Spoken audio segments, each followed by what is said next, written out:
Hiki ni kile ambacho kinaendelea kushika tamu kwenye vita vya Urusi dhidi ya Ukraine. Cha msingi na cha muhimu, endelea kusubscribe, kulike na comment channel hii ili niendelee kukusogezea yale yote ambayo inaendelea kushika hatamu huko. Na moja taarifa tuliyoko nayo ni kwamba viongozi wa NATO watajadili namna ya kujilinda dhidi ya Urusi. Mawaziri wa ulinzi wa nchi wanachama wa jumuiya ya kujihami ya NATO wamekutana Jumatano mjini Brussels nchini Ubelgiji kujadili namna ya kuweza kujilinda na kukabiliana na vitisho na uchokozi wa Urusi. Umoja wa Ulaya unashinikiza kuwepo na mfumo mpya wa kujilinda dhidi ya droni ambao utatakiwa kuanza kufanya kazi kikamilifu ifikapo mwishoni mwa mwaka 2027. Mwezi uliopita ndege za kivita za NATO zilidungua droni za Urusi zilizokuwa zimeingia kinyume cha sheria katika anga ya Poland. Hii ni moja kati ya mipango ya Umoja wa Ulaya ambayo itazinduliwa rasmi Alhamisi na inalenga kuandaa umoja huo na kile kinachotajwa kuwa ni kufikia mwaka 2030 kuna uwezekano wa kutokea kwa shambulio la Urusi dhidi ya nchi za Ulaya.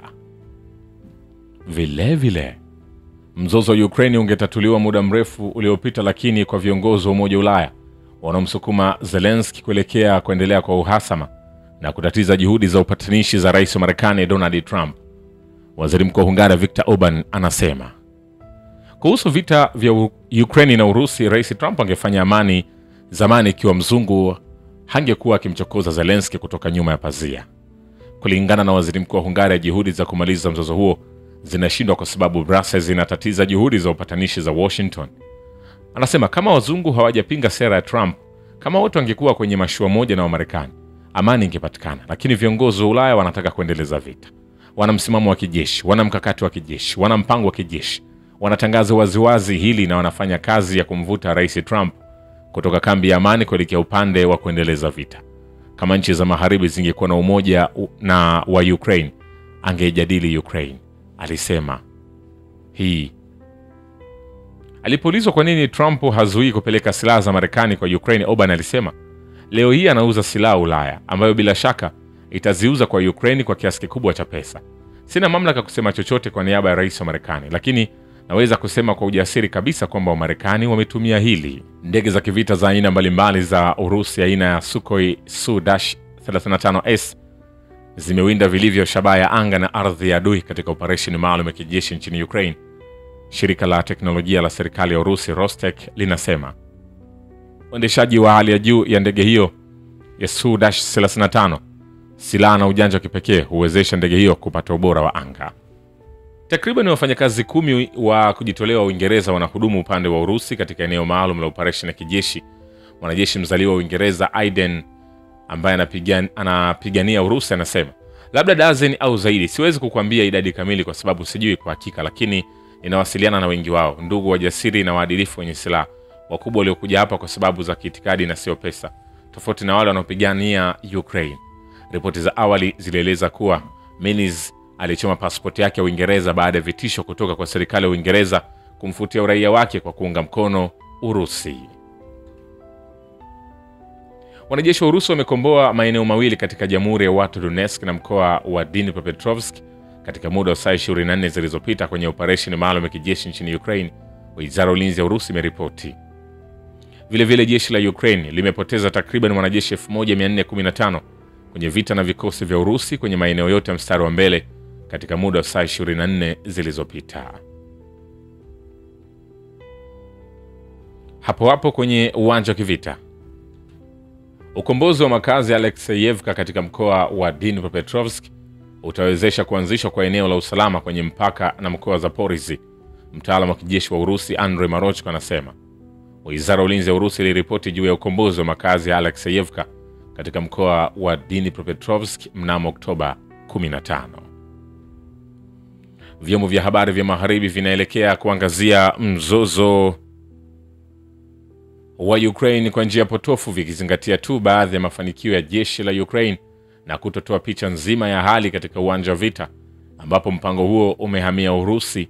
Balozi wa Urusi nchini Uingereza Andrei Kelin anasema ni mtindo wa hivi majuzi katika magazeti ya magharibi, na magazeti ya Uingereza yanajaribu kubainisha baadhi ya mafanikio ya jeshi la Ukraine, lakini hii si sahihi kwa sababu hawatoi picha nzima katika mstari wa mbele ambapo tunafanya maendeleo kila siku na tuna mpango wa mstari wa mbele wote. alisema katika mahojiano. Wazo hili kwamba Ukraine ina baadhi ya mafanikio ndani ni tu kuinua hali fulani nchini Ukraine na hasa kati ya wazungu, hivyo hawataacha jitihada zao za kuendelea kufadhili vita hivi, kuendelea kutoa silaha ambayo inaongeza tu kuendelea kwa muda mrefu kwa mgogoro, hakuna kitu kingine. Vikosi vya kundi la mapigano la Russia Magharibi vimedungua ndege zisizo na rubani 23 za Ukraine na quadcopter 35 nzito na kuangamiza vituo vitatu vya Starlink. Msemaji wa kundi hilo la vita Ivan Bigma anasema vitengo vya kundi la vita la Urusi Mashariki vimefuta vituo viwili vya Starlink vya Ukraine na vituo 12 vya kudhibiti ndege zisizo na rubani. Msemaji wa kundi hilo Alexei Yakovlev anaripoti.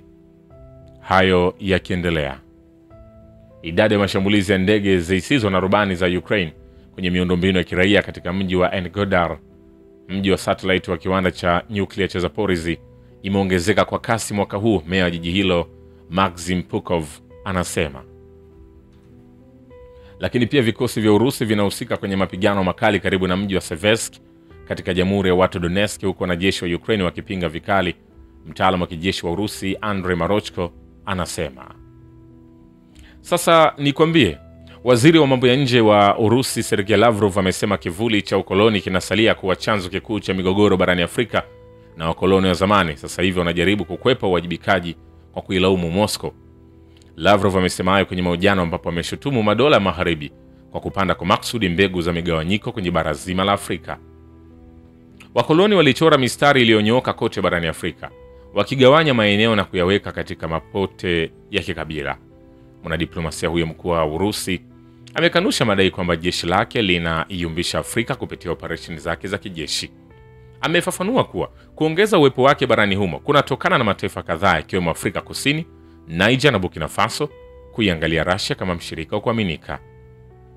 Waziri wa mambo ya nje wa Russia amesema Moscow imebaki kuwa mshirika wa kweli na wa kuaminika kwa mataifa ya Afrika kwa kusaidia juhudi za kuimarisha mamlaka zao ambazo zinatishiwa na aina za kisasa za ukoloni kupitia njia mbalimbali kama magenge ya kigaidi. Shukrani kwa Babu Kivita na Historia Dunia. Mimi ni Richard Show, The Rich Voice. Ni follow Instagram na TikTok kama Rich Voice Official. Asante.